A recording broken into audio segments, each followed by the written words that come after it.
Broccoli sprouts mobilize the body's natural cancer-fighting abilities as they contain a highly concentrated source of sulforaphane. A couple years ago, I heard about the benefits of broccoli sprouts, but it sounded complicated to sprout them at home, and so I waited. Eventually, I started making them, and after making them so many times now, I've learned some tips and tricks along the way. So today, I want to take you through the process of growing broccoli sprouts at home. It's quite an easy process. You only need a few items. First, you're going to need the broccoli sprouting seeds. This is my 2-pound bag of organic broccoli seeds. I initially bought a smaller bag, but I used it all, and so this time, to save a little money, I bought the larger amount. It's a little bit pricey, but if you're serious about doing this, I think it's really worth it, and you can make an absolute insane amount of sprouts with this amount of seeds. So I've got this, and next you're going to need some type of Tupperware container or something to lean the jar into. And then you're going to need a quart-size mason jar or whatever type of jar with a wide mouth on it.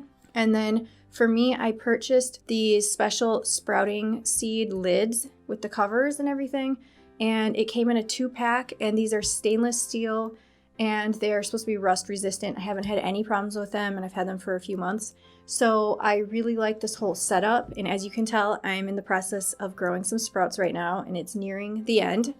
And now I'm going to take you through the process of what you need to do. So the first thing is take out your jar and then take out your seeds. And for me, I pour 3 tablespoons of the broccoli sprouting seeds into the jar.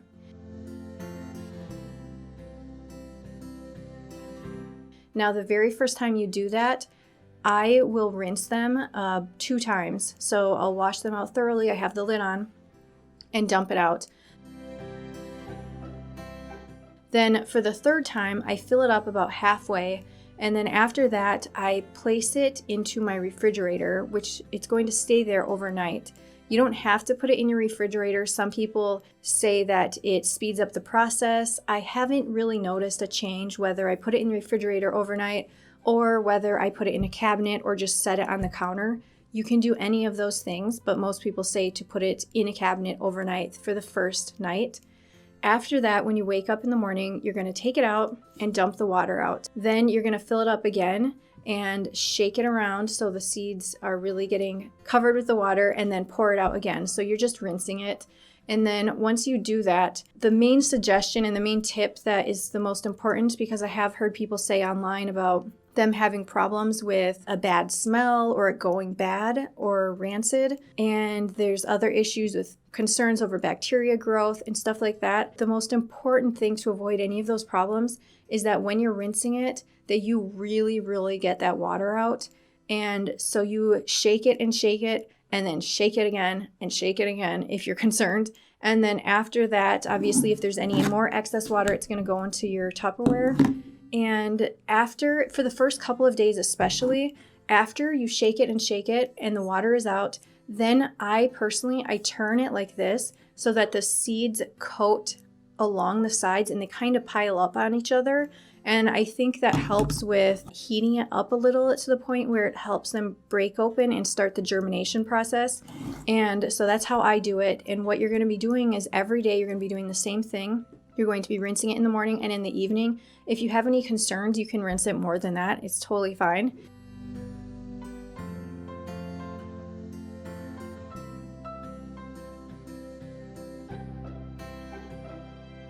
Then at some point at day 5 or 6, or sometimes maybe sooner, it depends on where you live and so many factors and the levels of humidity, the temperature, the seeds, everything.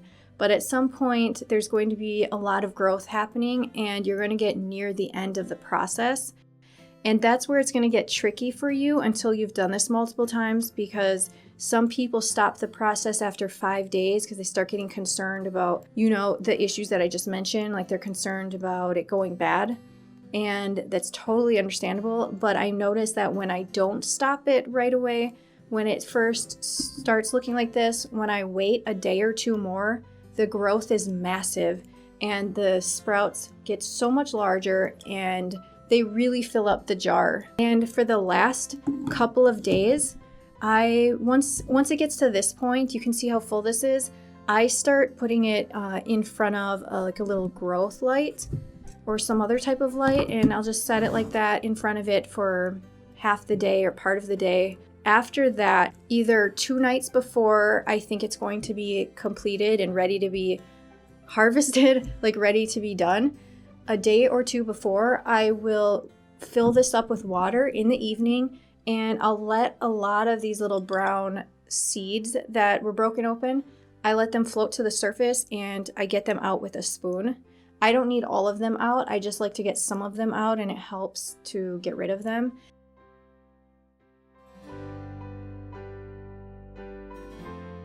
The next morning, so let's just say I feel like it's grown enough and I want the process to be over with soon and I want it to be done. So what I'll do is in the morning, I will do one final rinse, and I will really do what I said and try to get the water out as much as possible.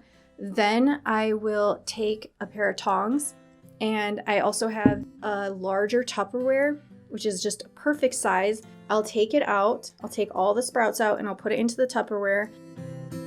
And then I will fold up a piece of paper towel and I will place it on the bottom of the Tupperware. Then I take this and I lean it up against something so it's on an angle so that any excess water will go to the bottom and go into the paper towel. And then I'll throw it out and I'll put another one in there. And while it's sitting like this, at an angle, tilted for the last day of growth, I will also have it in front of a light, and I think that really helps it just continue growing and also just like finishing up the whole process. And that's how I do it. If you guys watching have any other suggestions or you do it differently and you have a great way you would like to share, please do so below. I'd love to learn more. And if there's other things that you sprout at home, please share that as well. It would be really interesting to get some more ideas. Thank you so much for watching, and if you have any questions, please let me know.